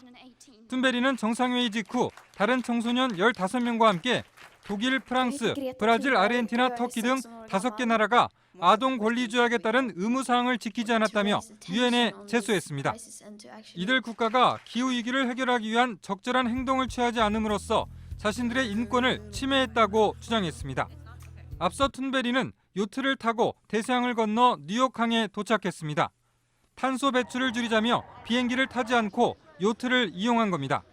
환경 파괴를 멈춰야 한다는 그녀의 이 같은 목소리에 대해 기후변화 회의론자인 도널드 트럼프 미 대통령은 조롱하는 듯한 글을 트위터에 올렸습니다. 트럼프는 툰베리의 연설이 담긴 클립 영상과 함께 그녀는 밝고 멋진 미래를 고대하는 매우 행복한 어린 소녀처럼 보인다고 썼습니다. JTBC 이재승입니다. 미국 뉴욕주에 있는 한 가정집에서 폭발 사고가 일어나 2명이 숨졌습니다. 폭발의 여파로 날아간 옷가지들이 나무에 걸려 있습니다. 집은 형체조차 알아볼 수 없는데요. 현지 시간 24일 뉴욕주 로체스터 지역에 있는 한 가정집에서 갑자기 폭발이 일어났습니다. 이 사고로 집 안에 있던 2명이 숨졌는데요. 이 집에 사는 노부부로 추정됩니다. 어쩌다 폭발이 일어난 건지 경찰이 조사를 하고 있습니다. 마치 차가 강을 거슬러 올라가는 것 같습니다. 미국 애리조나주에 있는 한 도로의 모습인데요. 현지 시간 23일에 쏟아진 비에 홍수가 난 겁니다. 콸콸 흐르는 흙탕물의 기세에 차들은 오도 가도 못하는데요. 차에 갇힌 사람들을 꺼내기 위해 결국 구조대가 출동했습니다. 애리조나주 곳곳의 도로가 이렇게 물에 잠겼는데요. 당국이 정확한 피해 상황을 확인하고 있습니다. 어두운 표정의 승객들이 비행이 재개되기만을 기다리고 있습니다. 현지 시간 24일 IT의 국제공항 청사 안의 향수 매장에서 원인을 알 수 없는 불이 난 건데요. 다행히 다친 사람은 없이 불이 꺼졌습니다. 하지만 미국과 라틴 아메리카행 항공편이 지연되면서 수백 명의 승객이 불편을 겪어야 했는데요. 운항은 현지 시간 25일에 다시 시작될 예정이라고 합니다. 터키 이스탄불의 도심에 400여 켤레의 구두가 나타나 지나가던 행인들의 시선을 사로잡았습니다. 높은 벽면에 구두가 빼곡합니다. 총 440켤레인데요. 지난해 터키에서 가정폭력으로 숨진 440명의 여성을 상징합니다. 이 특별한 전시는 가정폭력의 심각성을 알리고 이로 인해 숨진 여성들을 애도하기 위해 만들어졌는데요. 구두를 설치한 예술가는 사람들이 이 전시물을 보고 가정폭력에 대해 경각심을 가지는 계기가 되길 바란다고 말했습니다.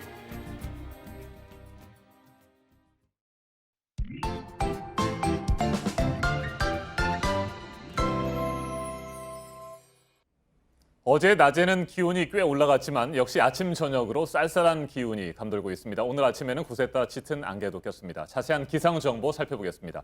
김연아 캐스터, 오늘도 일교차가 큽니까? 네, 그렇습니다. 아침 저녁으로는 쌀쌀하고 낮에는 기온이 빠르게 오르면서 오늘도 일교차가 크겠습니다. 현재 서울과 전주, 광주가 15도, 대전과 대구가 13도까지 떨어져 있고요. 또 낮 기온은 서울이 27도, 전주와 대구가 26도, 광주가 25도까지 오르면서 평년 수준을 웃돌겠습니다.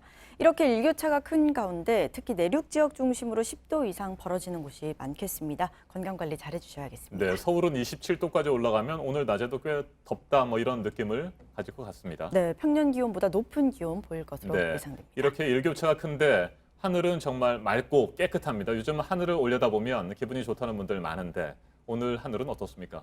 네, 오늘도 맑은 하늘 기대하셔도 좋겠습니다. 고기압의 가장자리에 들면서 가끔 구름만 지나겠고요. 대기 흐름도 좋기 때문에 미세먼지 농도 보통에서 좋음 수준 예상됩니다.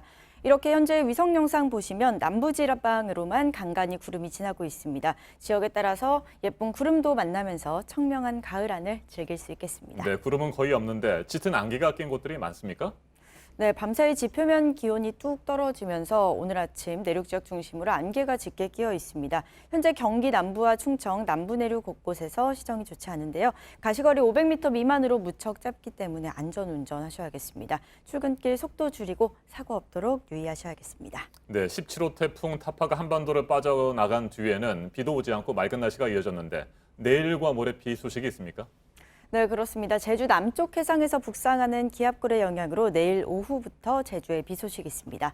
비구름은 금요일과 토요일 충청 이남 지역까지 확대되면서 전남과 경남, 제주를 중심으로 많은 양이 쏟아지겠습니다.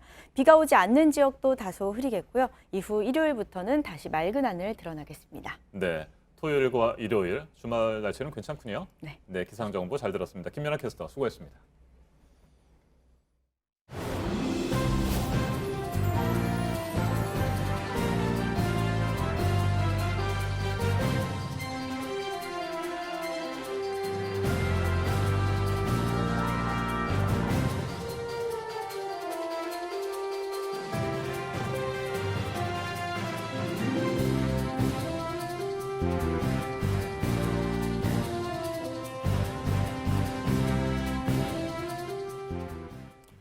네, 수요일 아침 8시 5분 지나고 있습니다. 오늘 새벽에 있었던 문재인 대통령의 유엔 총회 연설, 비무장지대를 국제평화지대로 만들자는 제안을 국제무대에서 공식적으로 했고요. 역시나 가장 많이 말한 건 평화였습니다. 보도 연결해서 알아보도록 하겠습니다. 북한 관계자들도 경청을 했다 그러죠? 네, 그렇습니다. 일단 연설은 총 17분간 이어졌습니다. 그 가운데 가장 많이 등장한 단어는 말씀하신 대로 평화였습니다. 총 54번이 등장했습니다. 평화 다음으로 자주 언급된 단어는 북한 12번, 대화 9번, 비핵화 4번입니다. 문 대통령의 연설이 이어지는 동안 북한 대표단 자리에 앉은 북한 관계자들이 경청하는 모습도 포착됐습니다.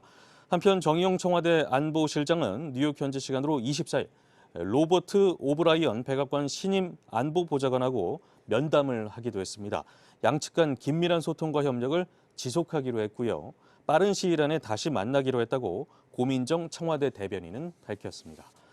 네, 하산 로하니 이란 대통령도 유엔 총회에 참석했는데 미국 언론들과 만나서 이란에 대한 제재 해제를 거듭 요구했습니다. 미국은 협상 전에 제재를 없애야 한다며 프랑스의 중재 노력은 미국이 제재를 취소할 때만 유익할 것이다라고 주장했습니다. 네, 세금을 내지 않고 재산을 물려받은 혐의의 200여 명에 대해서 지금 국세청 세무조사가 진행이 되고 있습니다. 이른바 어린 부자들에 대해서 특히 그런데 자료가 하나 나왔네요.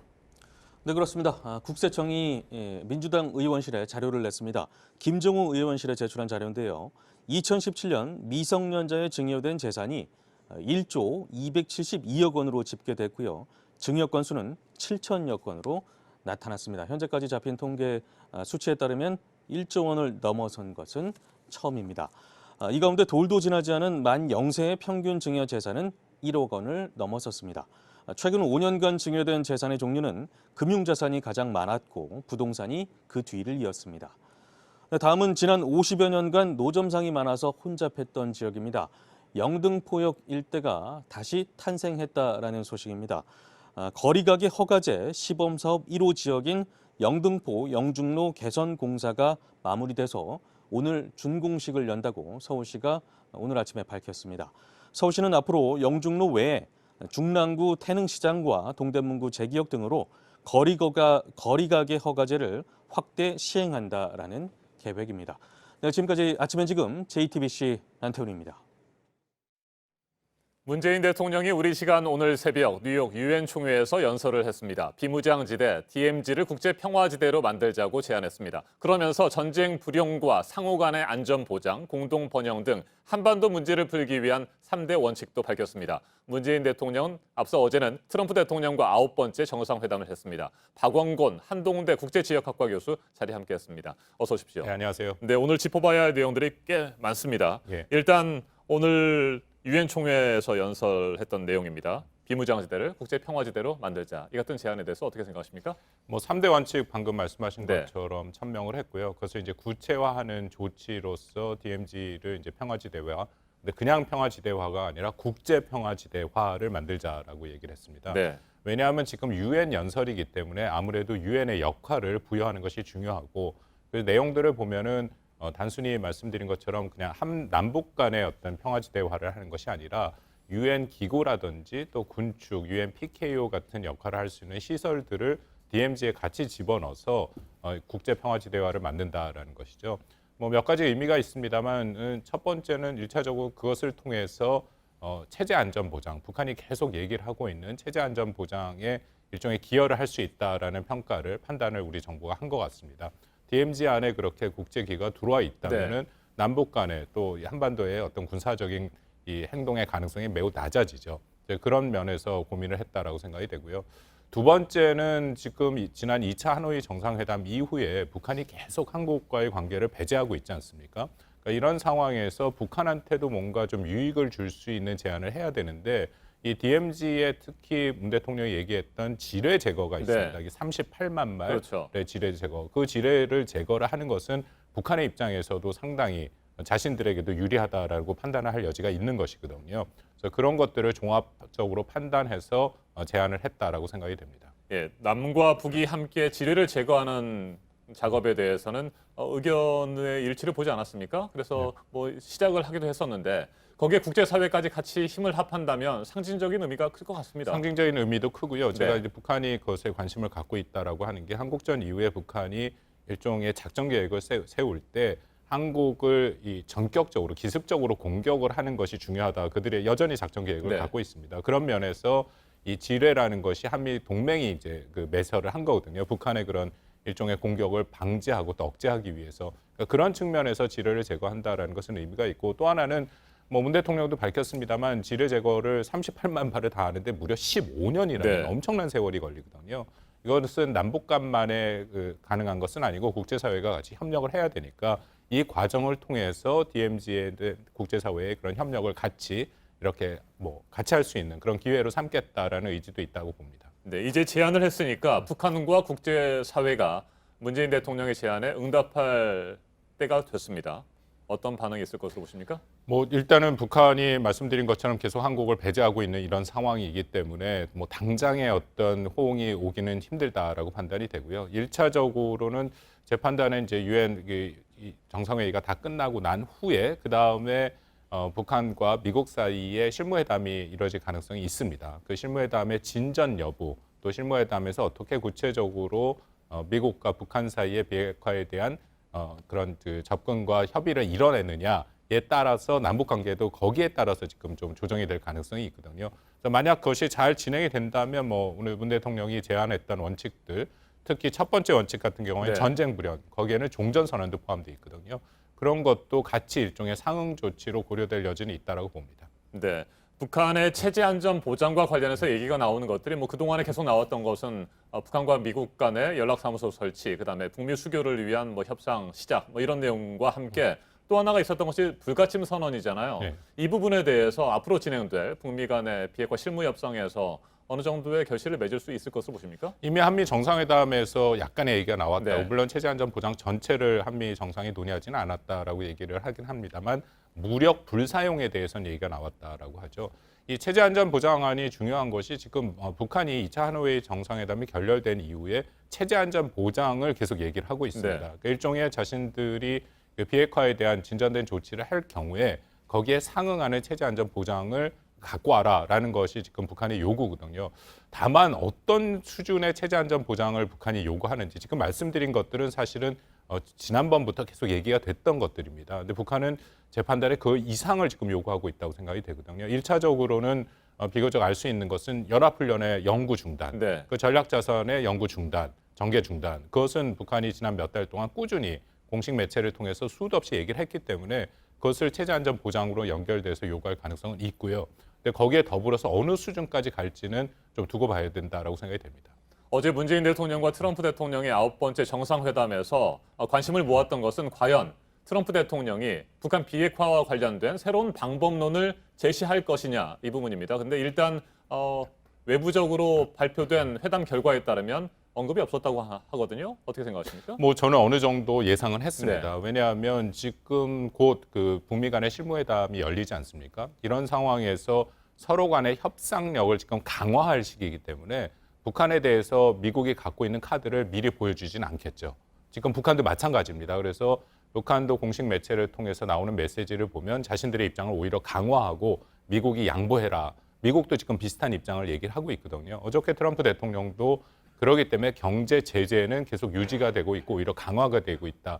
그런 내용도 붙여서 지금 얘기를 하고 있습니다. 그래서 새로운 방법에 대해서는 이전에 뭐 트럼프 대통령이 고려할 여지가 있다고 얘기를 하고 제 판단에도 한미가 그런 방안에 대해서 논의를 충분히 했다라고 생각을 합니다. 다만 그것을 공개석상에서 얘기를 하지는 않았겠죠. 네, 우리 정부가 한일 군사정보보호협정 지소미아를 종료하기로 결정한 이후에 한국과 미국 사이에 동맹 관계에 균열이 생겼다. 뭐 이런 우려들 생길 것이다. 이런 뭐 예상들도 있었습니다만 이 부분과 관련해서 어제 뭐 관심을 모았었고요.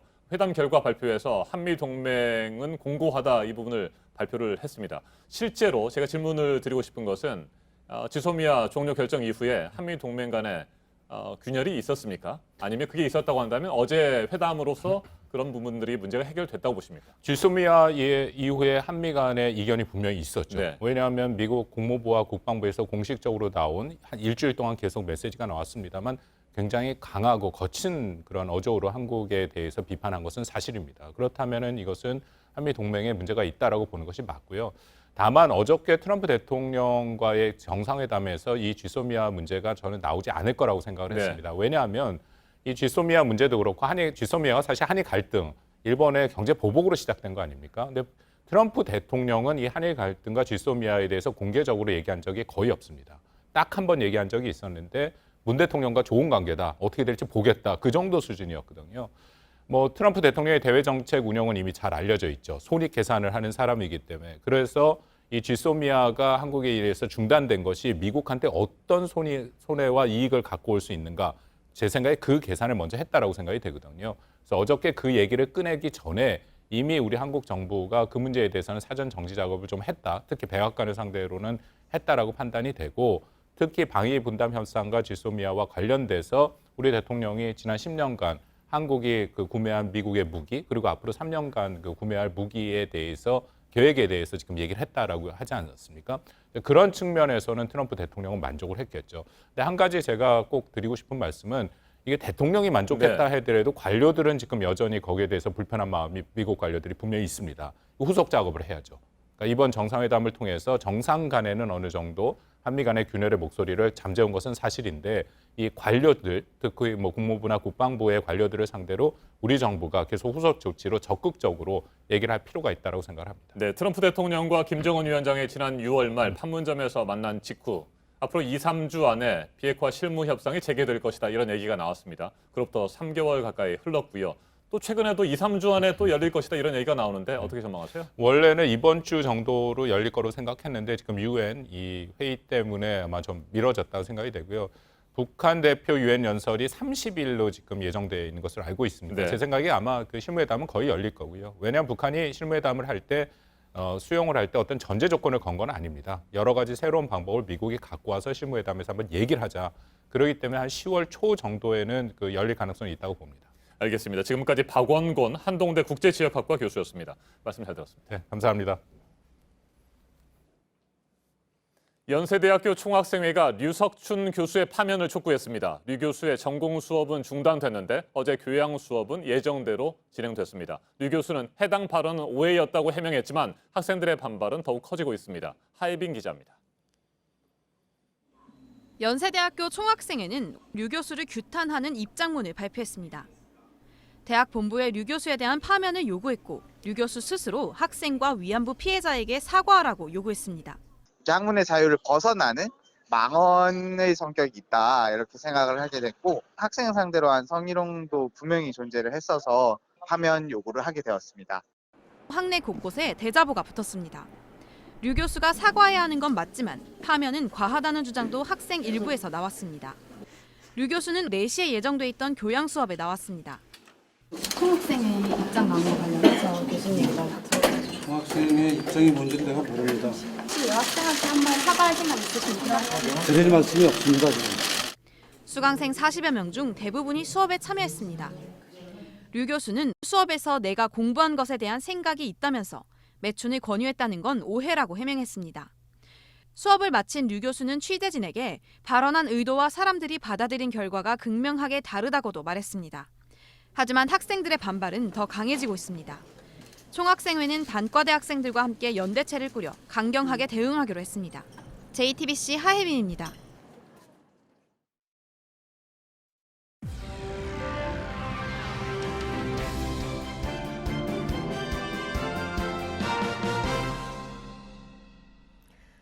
네, 여러 명의 중학생이 노래방에서 한 초등학생을 폭행하는 영상이 공분을 샀고요. 과연 누구를 위한 소년법이냐, 미성년자 범죄에 대한 처벌을 더 강하게 해야 한다는 목소리도 커지고 있습니다.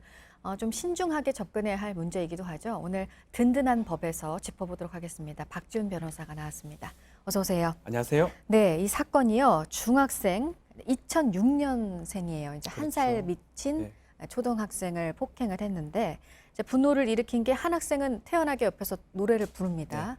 이 맞은 초등학생은 아무것도 못하고 울고만 있고요. 그렇죠. 그래서 이걸 좀 가해자를 엄벌해달라 이런 청원도 올라왔어요. 영상이 공개가 됐어요. 네. 영상이 퍼지는데 상당히 폭행이 좀 심하고요. 여러 명이 초등학생 한 명을 뭐 한 살 차이긴 하지만 중학교 1학년 학생이 초등학교 6학년 학생을 폭행하는 장면이 있고 사실 뭐 반말이나 뭐 이런 것 때문에 폭행했다고 하지만 폭행 정도가 너무 심하고 여러 명이 폭행했기 때문에 지금 공분을 사고 있는 그런 상황입니다. 네. 근데 더 충격인 거는 이 가해 학생 중에 한 명이 이런 말을 했다 그래요. 나는 이렇게 해도 보호 관찰이나 교육만 그렇죠. 받으면 돼. 그러니까 이 말이 좀 심각하게 봐야 할 게 그러니까 약자한테 이렇게 해도 이렇게 폭행하고 해도 별 문제 없어. 그냥 교육 받으면 돼. 이런 생각을 지금 우리 어린 아이들이 하고 그렇죠. 있다는 거잖아요. 실제로 경찰서 가서 저 촉법이에요 이렇게 얘기합니다. 촉법 뭐냐 하면 형사처벌은 받지 않지만 소년법의 대상이 되는 촉법 소년이라고 표현합니다. 법에. 근데 학생들이 아니면 이런 아이들이 이걸 알고 경찰한테 저 촉법이니까 처벌할 필요 없고 조사할 필요 없습니다라고 얘기합니다. 이 소년법에 따르면 나이 기준이 있는데 14세 이상이 돼야지 형사처벌이 가능하고요. 14세 미만자는 소년법상의 보호처분 정도가 가능합니다. 또 10세가 또 기준이 돼요. 10세에 아예 미만이 되면 절대 형사무능력이 됩니다. 어떤 행동을 하더라도 소년법상 처벌도 불가능한. 그래서 본인들이 10세 미만이면 뭐 그건 잘 모르겠지만 특히 14세에서 10세 사이의 학생들이 저는 촉법입니다라고 얘기를 하면서 처벌할 수 없다라고 경찰에 많이 얘기를 한다고 합니다. 네, 지금 가해 학생들이 소년분류 심사원이라는 데 지금 유치가 된 상태라고 그래요. 그렇죠. 그러면 그런 절차를 앞으로 밟게 되는 건가요? 네, 소년법에 따르면 10세에서 14세 그 소년이 형벌 법규에 저촉되는 행동을 했을 때 촉법 소년이 되고요. 이런 경우는 보호 처분이 1호부터 10호까지 있습니다. 네. 뭐 수강 명령을 내리기도 하고요. 봉사 명령을 내리기도 하고 10호는 장기 소년원에 보내기도 합니다. 그 소년 분류 심사원에서 그 판단을 합니다. 아이를 어디로 보내면 좋을지. 나중에 소년 법원에서 최종적으로 결정을 하지만 이 소년 분류 심사원에서 얘는 10호가 좋다. 이렇게 결정을 하기 때문에 지금 여기서 그 심사를 받는 단계라고 보면 될 것 같습니다. 이 소년법에 대한 얘기를 좀 자세히 해야 될 것 같아요. 그러니까 네. 이런 영상이 나오고 이런 사건이 어떻게 보면 뭐 성인을 능가하는 그런 청소년들의 사건이 나올 때마다 이 처벌을 더 강화해야 된다는 얘기는 나오고 있고 네. 그렇지만 일단 이렇게 소년법이 만들어진 이렇게 보호하려고 만들어진 그 이유도 있을 겁니다. 상당히 소년법은 필요한 법률입니다. 그게 네. 없으면 절대로 안 되고요. 이 지금 이런 소년의 범죄가 있다 해가지고 소년법을 폐지할 수는 없습니다. 소년이라는 거, 청소년이라면 성인하고 다르게 교정의 기회가 있는 거고요. 또 실수라는 측면도 있는 거고 그런 것들을 반영해서 최대한 형벌을 적게 하고 교정의 포인트를 두자라는 게 소년법의 전적 취지입니다. 네. 그러다 보니까 14세까지는 처벌하지 않고요. 성인하고 다르게 사형을 하지 않습니다. 네. 15년까지만 선고를 하도록 돼 있고 또 어떤 게 있냐면 뭐 5년, 10년을 정해주는 게 아니고 최소 2년, 최대 5년, 장기 단기를 정해서 형벌을 정해줍니다. 뭐 그런 어떤 여러 가지 어떤 완화되는 요건이 있기 때문에 소년법 자체를 폐지하는 것은 지금 말이 안 되는 상황입니다. 네, 그러니까 교정에 포인트를 준다. 그렇죠. 성인과 다르게 이제 처벌을 한다는 거잖아요. 네. 소년법이. 근데 이렇게 시대가 흐르면서 청소년 범죄는 더 잔혹해지고 네. 잔인해지고 이러면 또 이걸 그대로 둘 수 있느냐. 네. 또 이런 의견도 있으니까요. 그렇죠. 최근에 인천 여중생 사건도 네. 있었고요. 근데 문제가 나이가 중요한 것 같아요. 14세까지는 지금 소년법에 형법에서 처벌하지 않거든요. 14세 기준이 1953년도에 만들었던 기준입니다. 네. 그때만 해도 13세 정도면 14세면 아이라고 본 것 같아요. 그렇지만 지금은 나이가 또 성수하다 보니까 14세에서 좀 13세 내지 12세로 낮추는 게 좀 개정안이 좀 들어가 있고요.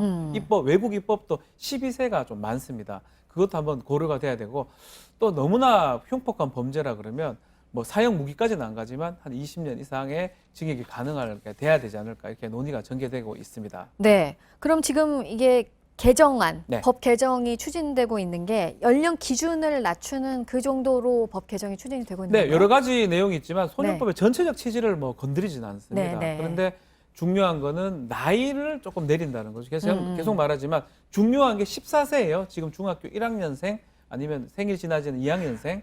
예전에는 중학교 2학년, 중학교 3학년을 하더라도 아이라고 봤기 때문에 이 아이들이 범행을 저지르지 않을 것이다. 이게 1953년도 기준입니다. 네. 근데 지금은 성장 속도가 상당히 빠르거든요. 네. 그렇기 때문에 중학생부터는 조금 처벌을 해야 된다. 그 처벌이라는 게 뭐 그래도 소년법 틀에서 하지만 그래서 12세나 11세 또 프랑스나 뭐 외국에는 대부분 12세나 밑으로 많이 가 있어요. 그렇게 하자는 개정안들이 지금 많이 올라와 있습니다. 네, 뭐 앞서도 얘기를 했지만 이번 사건 가해 학생이 나는 뭐 보호 관찰이나 교육만 받으면 된다고 말을 했다니까 좀 이 소년 범죄에 대한 심각성이 더 느껴져서 그럼 변호사께서는 어떻게 생각하세요? 좀 네. 나이 기준이나 네. 좀 달라져야 된다고 보시는 겁니까? 소년법의 전체 취지를 건드릴 수는 없을 것 같습니다. 소년법 전체 취지는 뭐 맞다고 봐야 되고 교정에 포인트를 두는 건 맞는데 나이를 조금 조정을 하고요. 형사 절대 무능력자 10세도 조금 낮출 필요가 있고 그런 것들을 좀 손을 봐야 되지 전체적으로 소년법을 폐지해가지고 소년들도 성인들하고 똑같이 처벌하자. 이런 생각은 좀 잘못됐다고 보고요. 뭐 청원이 지금 있긴 하지만 여러 가지 좀 시스템을 좀 돌봐야 될 것 같아요. 또 보호처분이 10개가 있는데 네. 조금 실효성이 있는 보호처분들을 좀 더 많이 해야 되지 않을까. 네. 위탁 감호라든지 이런 것들을 좀 체계적으로 관리하는 게 오히려 더 필요하다 생각이 듭니다. 네. 얼마나 위험한 행동인지는 어린 아이들이 알기는 알아야 되니까요. 네, 알아야 됩니다. 네, 박지훈 변호사 얘기 들었습니다. 고맙습니다. 감사합니다. 네, 자동차가 알아서 운전을 해주는 자율주행차 시장을 선점하기 위해서 현대차가 미국 회사와 손을 잡았습니다. 박영우 기자입니다. 미국 라스베이거스 도심을 질주하는 자동차. 하지만 운전자는 여유 있게 잡지를 보거나 커피를 마십니다. 스스로 움직이는 자율주행 자동차입니다. 자율주행차의 핵심은 소프트웨어입니다. 차를 움직이는 두뇌와 같은 역할을 합니다. 현대차가 이 자율주행 소프트웨어 개발에 뛰어들었습니다. 세계 최대 자동차 전자장비 기업인 미국의 앱티브와 손을 잡았습니다. 총 40억 달러, 우리 돈 4조 8천억 원 규모로 합작회사를 세우기로 한 겁니다. 현대차와 앱티브가 각각 2조 4천억 원씩 투자해 지분을 반으로 나눴습니다. 본사는 미국 보스턴에 두고 내년 중에 최종 설립할 예정입니다. 합작회사는 전 세계에서 운행이 가능한 완전 자율주행 소프트웨어를 개발할 계획입니다. Our goal is produce very safe autonomous vehicle and a very efficient vehicle to our passengers. 3년 안에 시범 운영을 하고 5년 안에 자율주행차를 양산하는 것이 목표입니다. 앱티브가 이미 갖고 있는 자율주행 기술과 데이터를 활용하면 개발 시간을 단축시킬 수 있다는 계산입니다. JTBC 박영호입니다. 한국 여자농구 대표팀이 대만과의 아시아컵 첫 경기에서 48대 44로 승리했습니다. 우리 대표팀은 어제 인도에서 열린 대만과의 A조 예선 1차전에서 4점 차로 대만을 꺾었습니다. 전반까지 22대 24로 2점 뒤진 우리 대표팀은 3쿼터 시작과 동시에 강희슬이 3점 슛에 성공하면서 승기를 잡았습니다.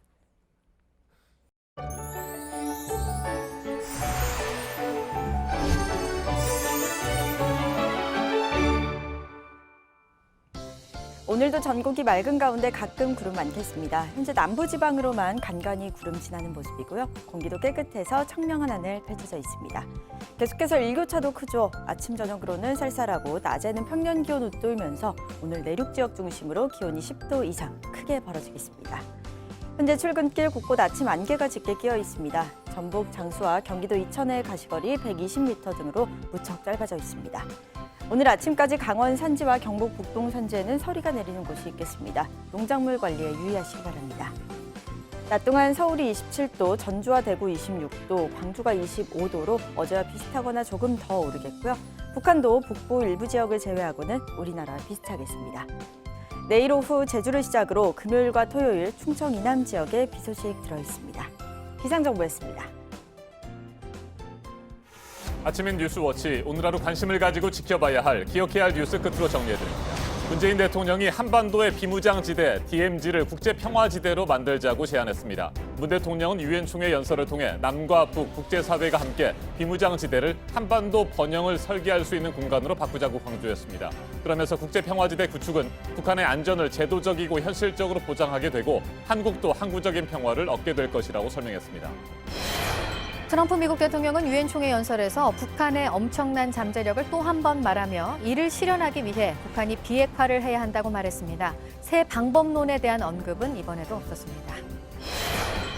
국내에서 5번째로 인천 강화에서도 아프리카 돼지열병이 발생함에 따라 경기와 강원, 인천 전체로 중점 관리 지역이 확대됐습니다. 방역당국은 48시간 동안 돼지를 다른 지역으로 옮길 수 없도록 했고 돼지열병 발생 농장들의 역학관계를 조사하고 있습니다.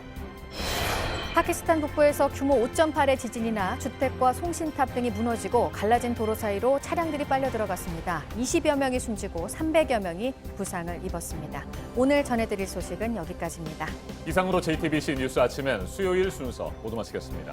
건강한 하루 보내시기 바랍니다. 고맙습니다.